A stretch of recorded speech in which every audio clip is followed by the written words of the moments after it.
The next topic in computer graphics is the depth buffer method or the Z buffer method. We discussed in the previous video lecture about the hidden surface removal or the hidden surface detection problem.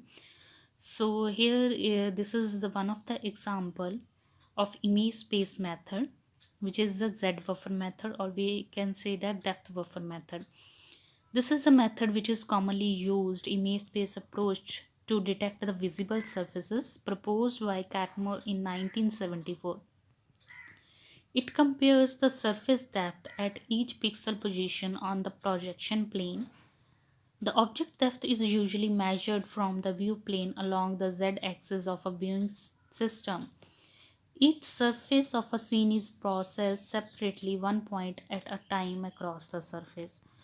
So, this method requires two buffers.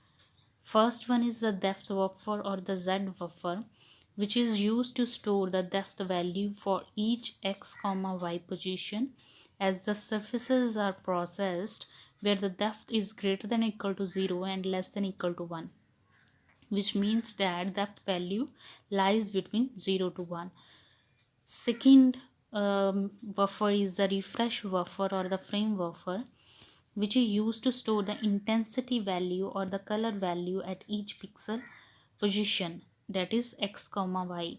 सो इसमें हम एक depth buffer use करते हैं, एक refresh buffer use करते हैं. Depth हमारे depth value को स्टोर करने के लिए जो वैल्यू लाइज करेगी 0 एंड 1 के बीच, एंड रिफ्रेश बफर जो होगा वो कलर इंटेंसिटी वैल्यू को स्पेसिफाई करेगा, उसे स्टोर करेगा at each pixel value at each coordinate.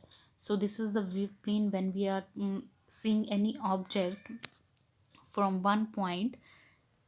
Here we have the point that is x comma y. Here we have the point that is x comma y, and we have this is a view plane. We are projected at any segment, at any point, at any view, at any coordinate, or from any point of view. This object can be viewed different at different location.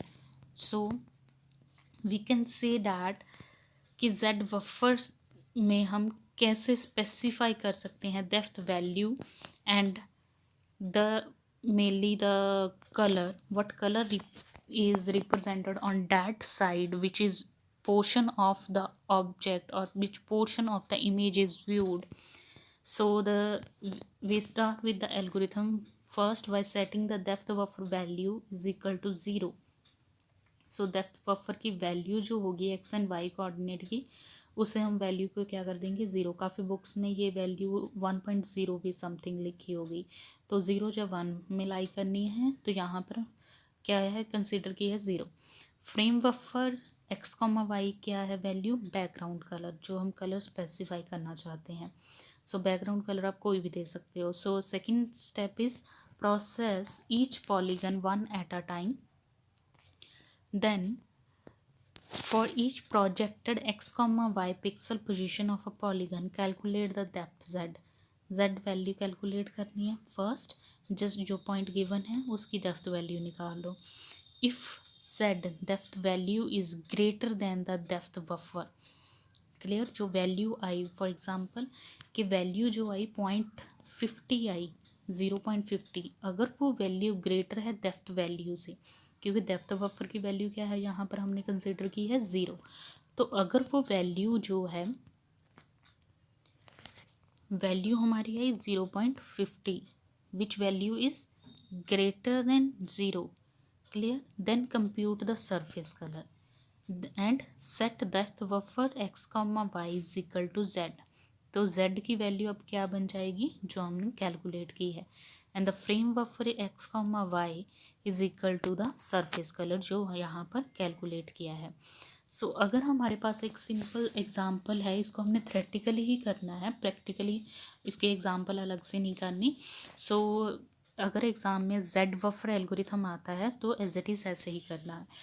तो अगर हमारे पास एक example है, हमारे पास final image जो है this is looking like this, clear.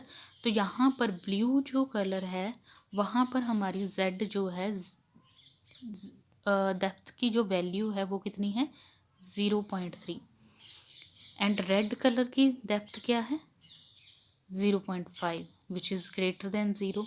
So step 1 क्या है initialize the depth buffer with 0 कि डेप्थ जो है हर प्रोपोर्शन की हर पिक्सल वैल्यू की जो क्या है 0 कर दो. क्लियर. तो फर्स्ट पॉइंट क्या था depth buffer is equal to 0 x, y. तो सारी वैल्यूज़ क्या कर दी हमने 0. Second point draw the polygon with depth 0.3. अब यहाँ पर क्या है process each polygon one at a time. एक को कंसिडर करना है वन एट अ टाइम. यहाँ पर दो वैल्यूज़ दिए हैं 0.3 and 0.5. Then for each projected x, y pixel position of the polygon calculate the depth z. Z हमें given है. Then if z is greater than depth of x, y then compute the surface color. यहाँ पर हमने draw की polygon with depth 0.3.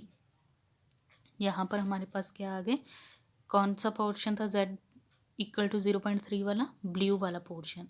तो blue वाले portion में हमारी वैल्यू क्या आ गई फिर 0.3 0.3 0.3 and 0.3. Clear.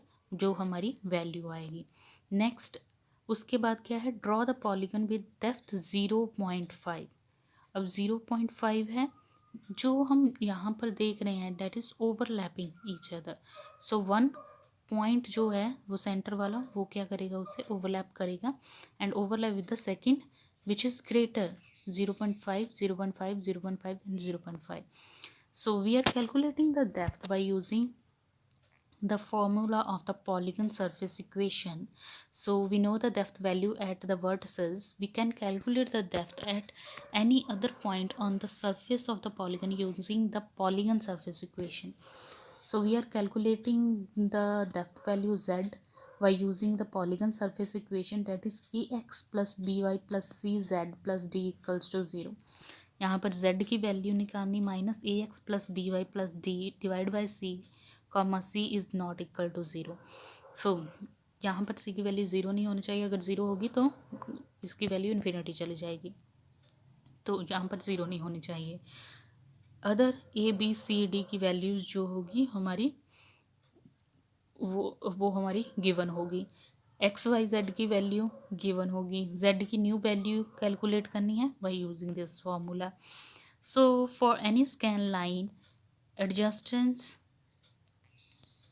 horizontal x position or the vertical y position differ by 1, the depth value of the next position x plus 1 comma y on the screen on the scan line can be obtained using z dash equals to minus ax plus 1 minus by minus d divided by c and z minus a divided by c. So ये क्या है values हमने by putting this values हमारे पास next value क्या आ गई z minus a divided by c. So for adjacent scan lines, we can compute the x values using the slope of the projected line and the previous x value. That is x dash is equal to x minus 1 divided by m. यहाँ पर z dash equals to क्या बन गया z plus a. x plus 1 यहाँ पर जो value है कहाँ से ली है वैल्यू x डैश की वैल्यू क्या है x minus 1 divide by m. Same value अगर यहाँ पर हमने पुट करनी है जो ऊपर हमें इक्वेशन गिवन है तो उसमें पुट करके हमारे पास z डैश इक्वल्स टू क्या आया z plus 8 divide by m plus b divide by c. So next we have the advantages. जो हमने z बफर एल्गोरिथम किया है इसकी डेफिनेशन करनी है. फर्स्ट ऑफ ऑल उसमें दो बफर्स यूज़ होते हैं depth buffer and the refresh buffer. Algorithm करना है and same example. And then we have the advantages. No sorting of the polygon requires. No object to object comparison is required. Can be applied to non-polygonal objects. This is simplest to use. Computing the required depth value is simple. तो z buffer की disadvantages क्या है? It requires two buffer which makes it expensive. The required z precision is maintained at a higher resolution as compared to XY precision. Higher memory requirement because they are the more depth value and more number of pixels are required for each calculating the depth of each pixel value, then the more memory is needed. So this is the concept of Z buffer algorithm. Go through it and make your notes on this topic. This is important, and many times in the previous PTU question papers it mostly comes in the final exam, so prepare it.